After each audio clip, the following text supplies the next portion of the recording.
வணக்கம். இது ஐபிசி தமிழின் இரவு நேர பிரதான செய்திகள். முதலில் தலைப்புச் செய்திகள்.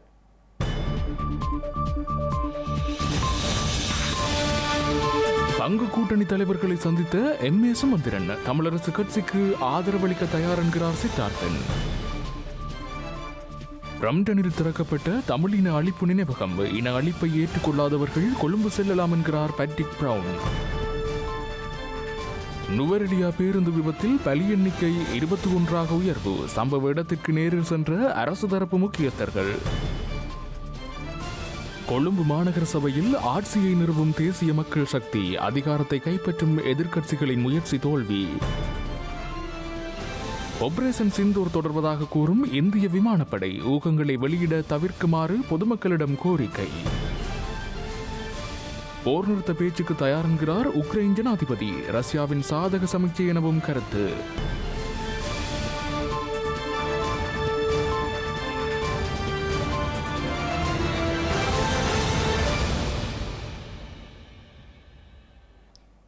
இனி விரிவான செய்திகள்.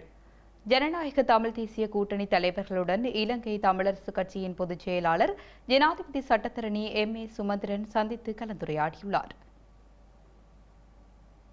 யாழ்ப்பாணம் கந்தரோடையில் உள்ள முன்னாள் நாடாளுமன்ற உறுப்பினர் சித்தார்த்தனின் இல்லத்தில் எம்.ஏ. சுமந்திரன் ஜனநாயக தமிழ் தேசிய கூட்டணி தலைவர்களை இன்று காலை சந்தித்து கலந்துரையாடியுள்ளார். இதன்போது நாடாளுமன்ற உறுப்பினர் செல்வம் அடைக்கலநாதன், முன்னாள் நாடாளுமன்ற உறுப்பினர்களான சித்தார்த்தன், சுரேஷ் பிரேமச்சந்திரன், மு. சந்திரகுமார் உள்ளிட்டோரும் கலந்து கொண்டனர். உள்ளூராட்சி சபைகளில் ஆட்சி அமைப்பது தொடர்பாகவும் எவ்வாறு செயற்படுவது என்பது தொடர்பாகவும் இதன்போது கலந்துரையாடப்பட்டது.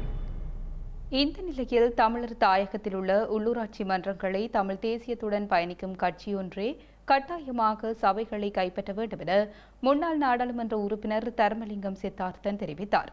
உள்ளூராட்சி மன்ற தேர்தலில் அதிகமான இடங்களை பெற்ற இலங்கை தமிழரசு கட்சிக்கு ஜனநாயக தமிழ் தேசிய கூட்டணி ஆதரவை வழங்கும் எனவும் யாழ்ப்பாணம் கந்தரோடையில் உள்ள அவரது இல்லத்தில் இன்று காலை நடைபெற்ற சந்திப்பில் அவர் இவ்வாறு குறிப்பிட்டார்.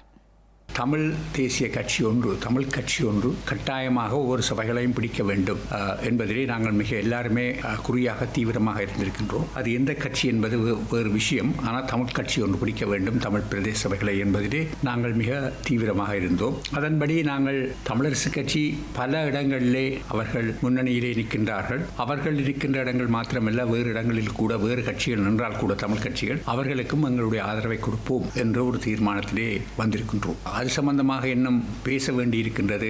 வேறு விடயங்கள் அது சம்பந்தமாக எப்படி சபைகள் அமைப்பது, வேறு ஏதாவது உப தவிசாளர்கள் அல்லது உப குழுக்கள் இவர்கள் எல்லாம் அமைக்கின்ற போது எப்படி அமைக்கப்பட வேண்டும், கட்சிகள் எப்படி உள்வாங்கப்பட வேண்டும் என்பது சம்பந்தமாகவும் நாங்கள் கலந்துரையாட இருக்கின்றோம். ஆகவே இது ஒரு முடிந்த முடிவாக இல்லாவிட்டாலும் கூடுதலாக தமிழ் கட்சி ஒன்று, அது கூடுதலான இடங்களிலே தமிழரசு கட்சியாக இருக்கும். சபைகள் அமைப்பது சம்பந்தமாக நாங்கள் ஒரு முடிவு எடுத்திருக்கின்றோம். அந்த முடிவை நாங்கள் அமல் நடத்துவதே கவனமாக இருப்போம். அதை செய்வோம். உலகில் இடம்பெற்ற இனப்படுகொலைகளின் துன்பியல் வரலாற்றை கூறும் வரலாற்று அடையாளங்களில் ஒன்று இப்போது ஈழத்தமிழ் மக்கள் மீதான இனப்படுகொலையை உலகுக்கு கூறும் வகையில் கனடாவின் பிரம்டன் நகரில் சிங்கவுசி பொது பூங்காவில் உருவாக்கியுள்ளது. முள்ளிப்பாய்க்கால் பேரவலத்தில் இன்னொரு நினைவு நாள் இன்னும் ஒரு வார காலத்தில் நினைவு கூறப்படவுள்ள நிலையில் நேற்று மாலை இந்த நினைவு சின்னம் அரசியல் பிரபலங்கள் மற்றும் பல நூற்றுக்கணக்கான தமிழ் மக்களின் பிரசன்னத்துடன் 4.8 மீட்டர் உயரமான உருக்கு நினைவு சின்னமாக திறந்து வைக்கப்பட்டுள்ளது. பிரம்டன் தமிழின அழிப்பு நினைவக திறப்பு ஈழத்தமிழர்களுக்கும் புலம்பெயர் தமிழர்களுக்கும் ஒரு வரலாற்று தருணமாக மாறியுள்ளது. ஆயிரக்கணக்கான ஈழத்தமிழ் பூர்வீக தமிழ் கனேடியர்கள் வசிக்கும் பிரம்டன் நகரில் இந்த வரலாற்று தருணத்தை கனேடிய தமிழர்களின் தேசிய பேரவை, பிரம்டன் தமிழ்ச்சங்கம், பிரம்டன் நகர முதல்வர் பேட்ரிக் பிரவுன் மற்றும் அவரது நகரசபை பணியகம் ஆகிய தரப்புகள் உருவாக்கியுள்ளன. மே 18 தமிழின அழிப்பை நினைவுகூரும் நாளாக கனேடிய நாடாளுமன்றம் 2022 ஏகமனதாக அங்கீகரித்த பின்னணியில் இந்த நினைவு தூபி தனது 2 கட்ட கட்டுமான பணிகளின் நிறைவில் திறந்து வைக்கப்பட்டுள்ளது. இந்த நினைவு தூபியின் உருவாக்கத்திற்கு ஆரம்பம் முதலே ஸ்ரீலங்கா அரசாங்கம் வெளிப்படுத்திய எதிர்ப்பும் அதன் தூண்டுதலால் கனடாவில் வாழும் சிங்கள மக்களில் ஒரு பகுதி வெளிப்படுத்திய எதிர்ப்பு நகர்வுகளையும் புறந்தள்ளி இந்த நினைவு சின்னம் எழுந்துள்ளது. கடந்த 2021 ஜனவரியில் ராஜபக்ஷக்களின் ஆட்சி காலத்தில் யாழ் பல்கலைக்கழகத்தில் முன்னர் இருந்த முள்ளிவாய்க்கால் நினைவு தூபி இடித்து அளிக்கப்பட்ட சம்பவம் உலக தமிழர்களை கடுமையாக சீற்றப்படுத்திய போது பிரம்டன் நகர முதல்வர் பேட்ரிக் பிரவுன் ஈழத் தமிழர்கள் மீதான இனப்படுகொலை துன்பியலை கூற கனடாவில் ஒரு நினைவு சின்னத்தை கட்டுவதாக உறுதியளித்திருந்தார். அதன் பின்னர் பிரம்டன் நகரசபை இதற்கான நகர்வுகளை செய்தது. கனடிய தமிழர்கள் இந்த நினைவு சின்னத்திற்கு நிதி திரட்ட அனுமதிக்கும் ஒரு தீர்மானத்தையும் சில நாட்களுக்குள் நகரசபை நிறைவேற்றியது.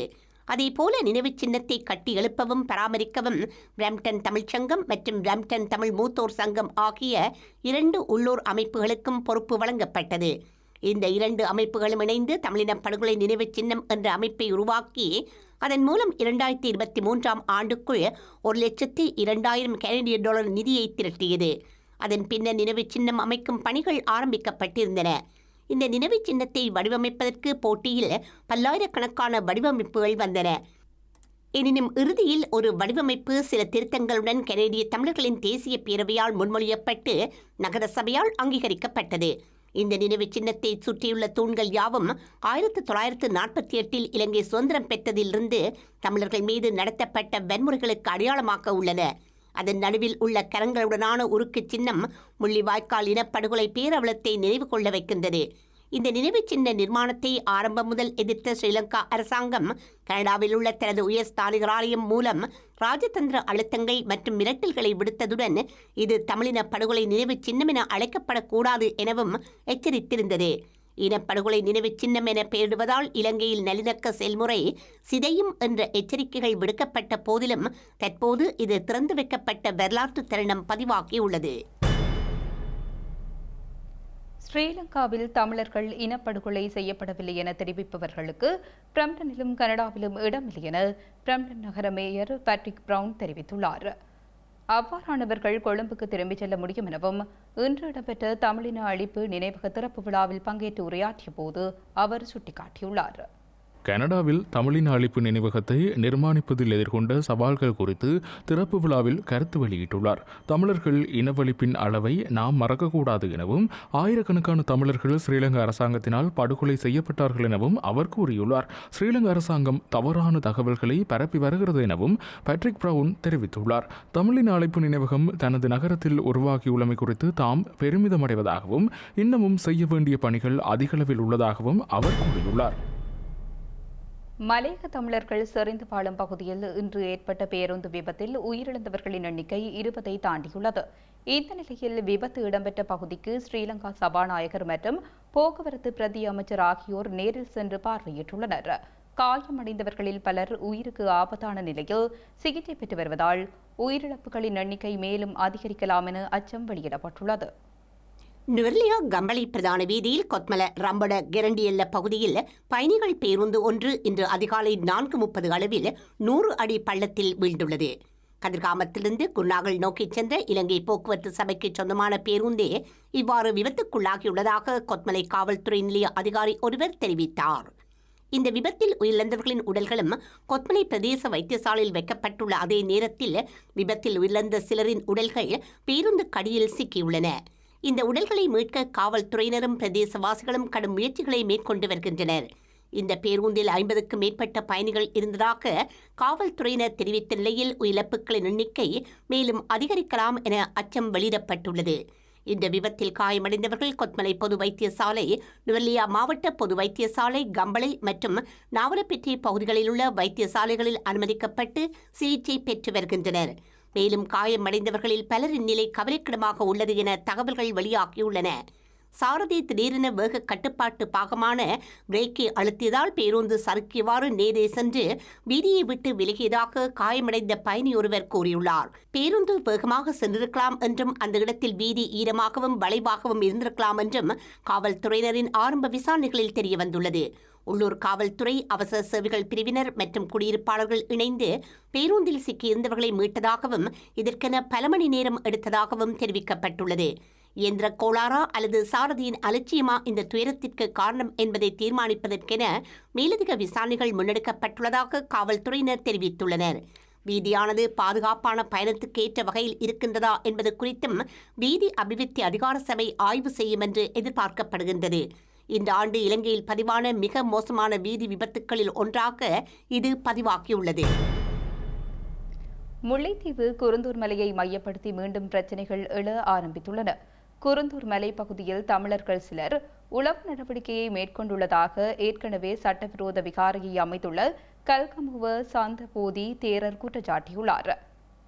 தொல்லியல் பெருமதிமிக்க குருந்தூர் மலை பகுதியில் அனுமதியின்றி விவசாயம் செய்ய ஒரு குழுவினர் நடவடிக்கை எடுத்ததாகவும் உளவு இயந்திரங்களை பயன்படுத்தி நிலத்தை தயார் செய்துள்ளதாகவும் குருந்தூர் மலை சட்டவிரோத விகாரையின் விகாராதிபதி கல்கமுவ சாந்தபோதி தேரர் குற்றம் சாட்டியுள்ளார்.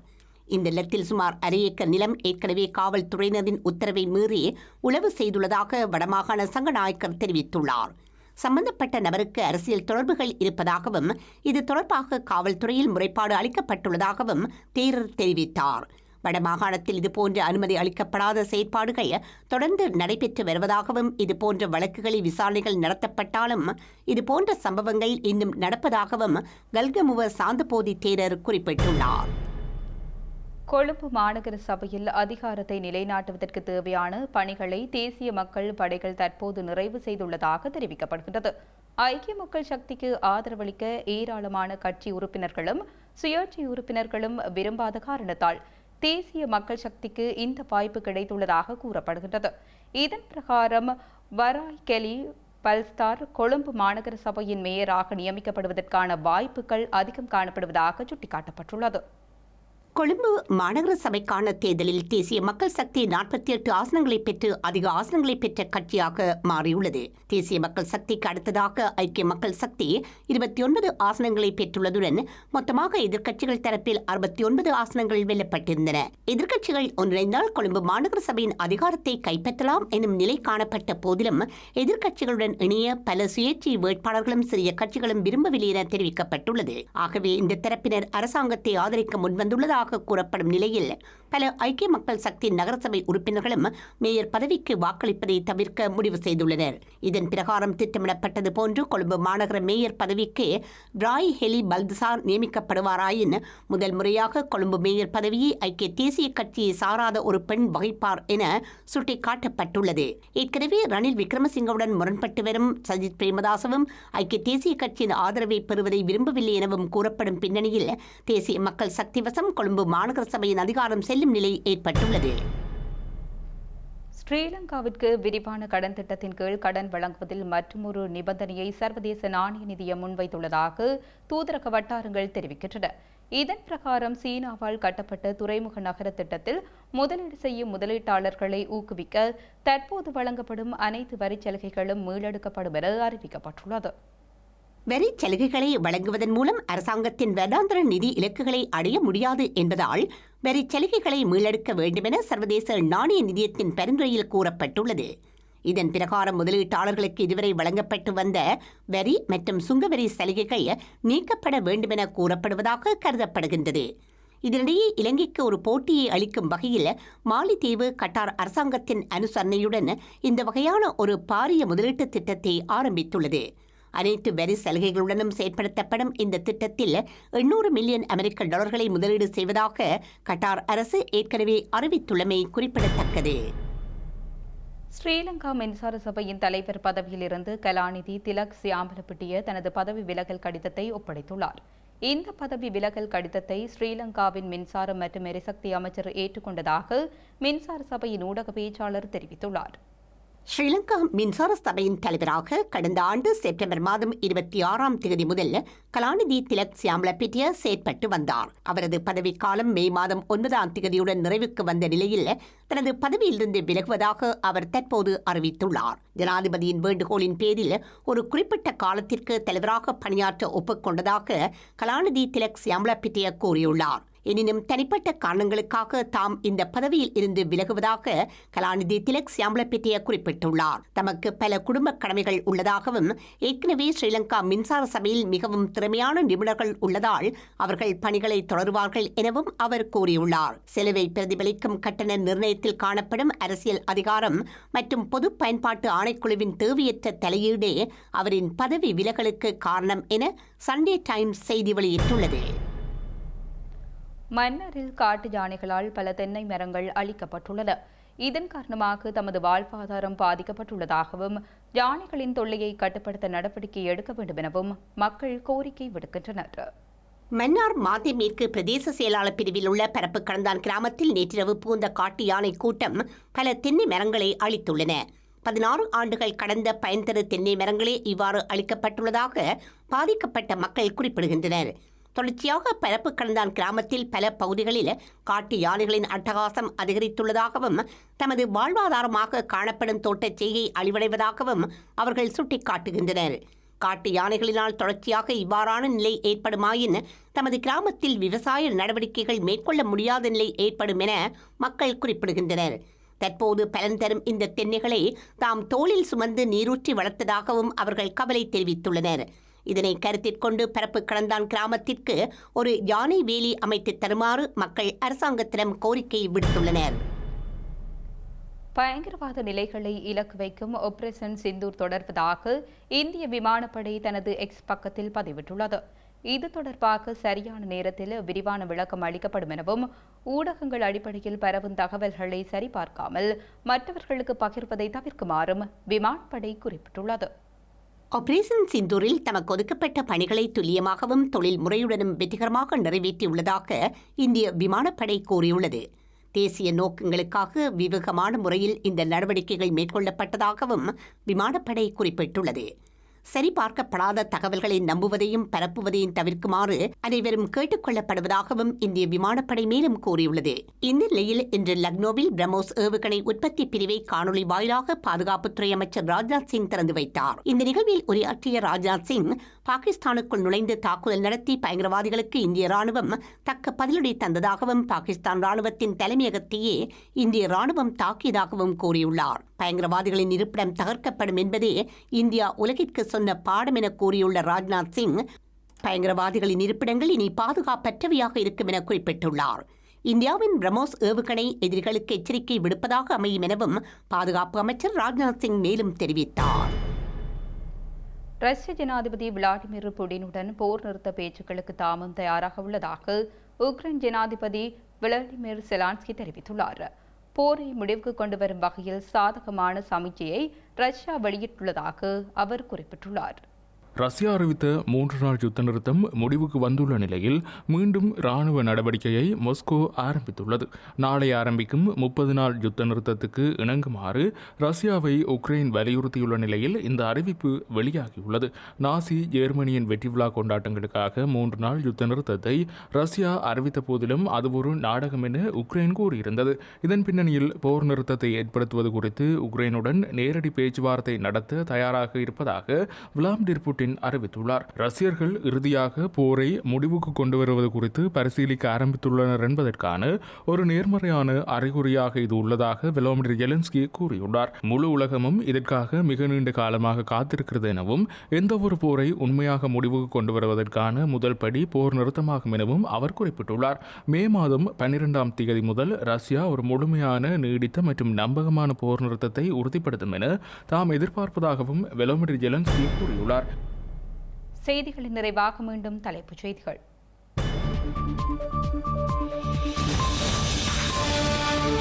தங்க கூட்டணி தலைவர்களை சந்தித்த எம்.ஏ. சுமந்திரன் தமிழரசு கட்சிக்கு ஆதரவளிக்க தயார் என்கிறார் சித்தார்த்தன். பிரம்டனில் திறக்கப்பட்ட தமிழின அழிப்பு நினைவகம். இன அழிப்பை ஏற்றுக்கொள்ளாதவர்கள் கொழும்பு செல்லலாம் என்கிறார் பேட்ரிக் பிரவுன். நுவரெலியா பேருந்து விபத்தில் பலி எண்ணிக்கை 21ஆக உயர்வு. சம்பவ இடத்திற்கு நேரில் சென்ற அரசு தரப்பு முக்கியஸ்தர்கள். கொழும்பு மாநகர சபையில் ஆட்சியை நிறுவும் தேசிய மக்கள் சக்தி. அதிகாரத்தை கைப்பற்றும் எதிர்க்கட்சிகளின் முயற்சி தோல்வி. ஆபரேஷன் சிந்தூர் தொடர்வதாக கூறும் இந்திய விமானப்படை. ஊகங்களை வெளியிட தவிர்க்குமாறு பொதுமக்களிடம் கோரிக்கை. போர் நிறுத்த பேச்சுக்கு தயார் என்கிறார் உக்ரைன் ஜனாதிபதி. ரஷ்யாவின் சாதக சமிக்கை எனவும் கருத்து.